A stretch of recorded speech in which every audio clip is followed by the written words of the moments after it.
Bismillahirrahmanirrahim. Dear students, today we have on our hand unit number 9 of your book, that is the poem Sunshine After Rain. Basically, this is a very the poem is very powerful. It's a autobiographical narrative, and it is presented as a cautionary tale and a message of hope regarding addiction and recovery. Uh, the language is very simple, direct, and strong personification is used to convey a deeply emotional journey from innocence to despair and finally to spiritual and practical recovery. So, let us start with the first stanza of the poem, and afterwards we'll see what are the figures of speech used in this poem. So, the very first stanza, here it is.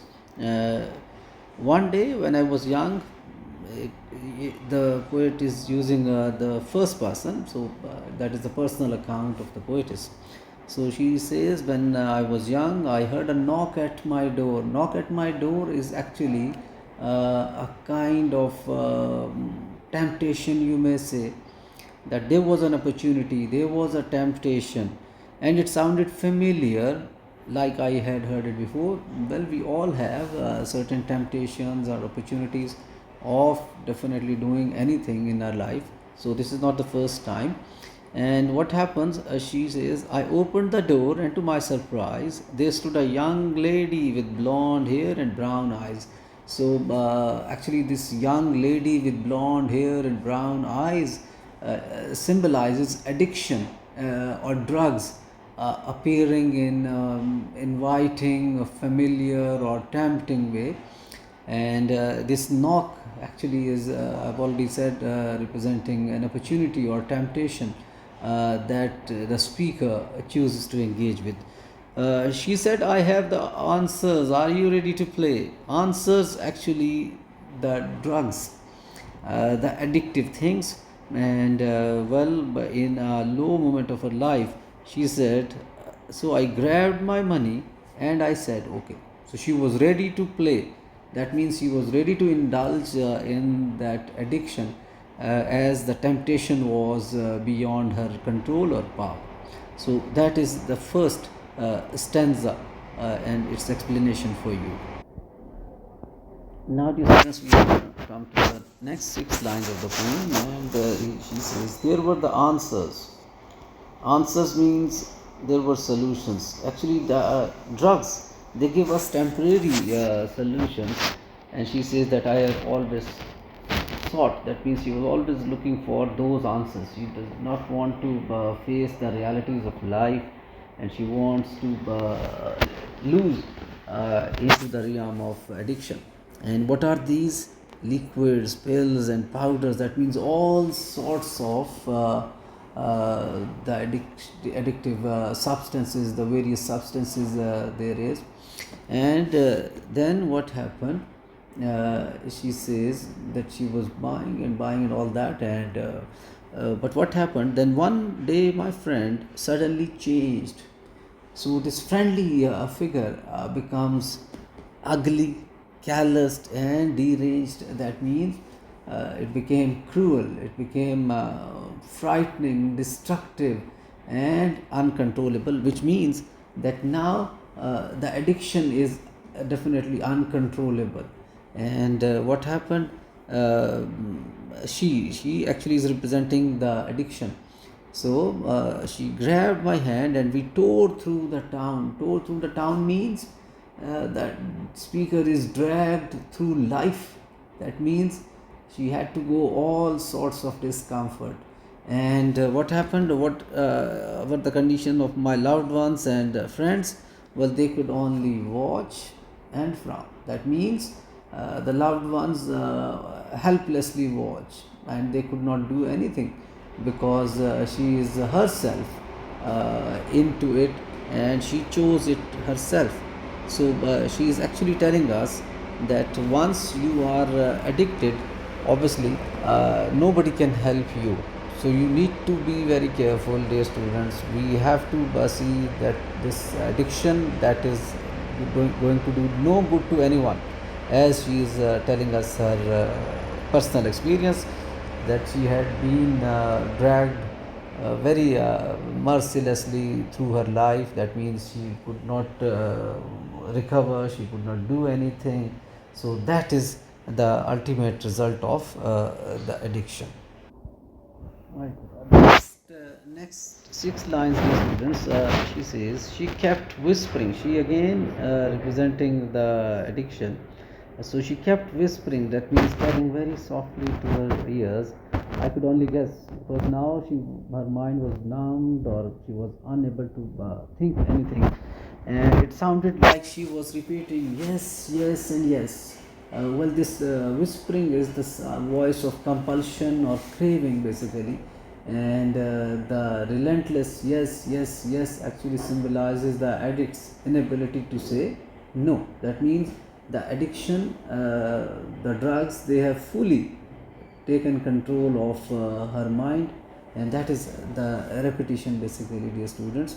And but this actually represents the overpowering nature of the disease, or the drugs.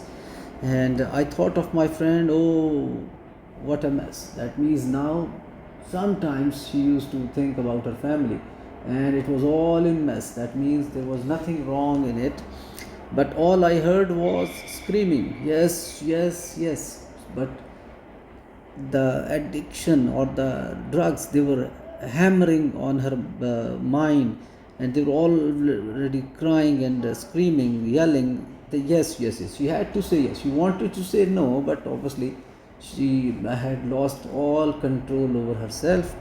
So I had to find help. I was at my wit ends. Well, dear students, at this point of time, she feels that now she cannot help herself. She wants somebody's help, and because she is at her wits ends, that means she could not think of anything at all. And what losses she has incurred, actually, she says, I lost my child, my family, and my friends. So all the strongholds which could help her, actually she has lost everybody in her life, and she does not know how to come out of that. So she has actually hit the rock bottom. That means she was very much addict now, and she could not know how to come out of that way. So she had fallen so down that she does not know the way out now.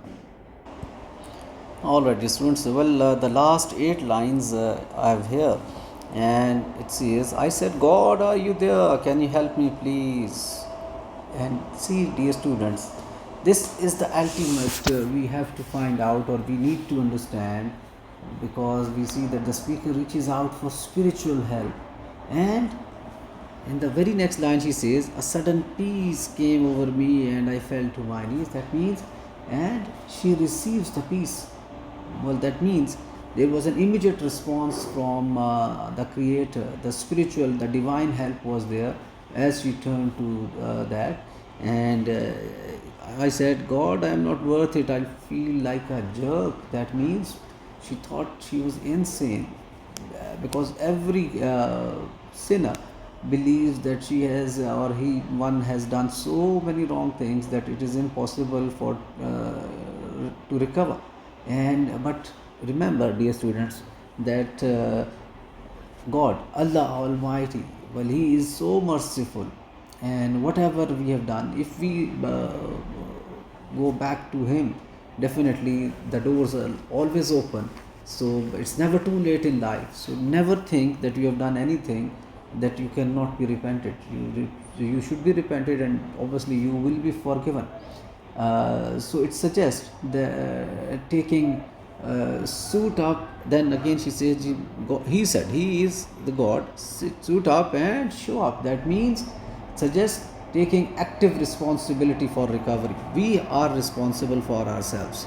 So if you want to recover, if you want to be healthy again, if you want to come to the life again, definitely there is a great chance that we will recover. And in the last 4 lines, she is saying, so I am here to tell you in this little rhyme, that means the poem, life keeps getting better one day at a time. That means the poem is ending on a very hopeful note, a very optimistic note, emphasizing gradual healing, one day at a time, she is saying, and the assurance that dark time passes, as she says. So when you think you are going insane, that means you are going crazy, you are finding no way. Well, remember, there is always sunshine after the rain. So, sunshine after the rain means no matter how dark, how difficult the situation is, you will always find a solution, because there is always going to be a sunshine after it has been dark, it has been cloudy, it has been raining, no matter for how many days, for how many hours. So, you should never lose hope in your life, no matter what may be. So, the poem starts in a very dreadful manner, going into the addiction, but finally she says, if you have the strong will and you revert to your creator, definitely you will find a solace there, you will find a comfort there, you will find a solution there. And hopefully, as she is telling her personal experience, it's an autobiographical poem, as I've said in the beginning. So remember, there is a light after every darkness. So with that, dear students, we have come to the end of this explanation of the poem. Thank you very much.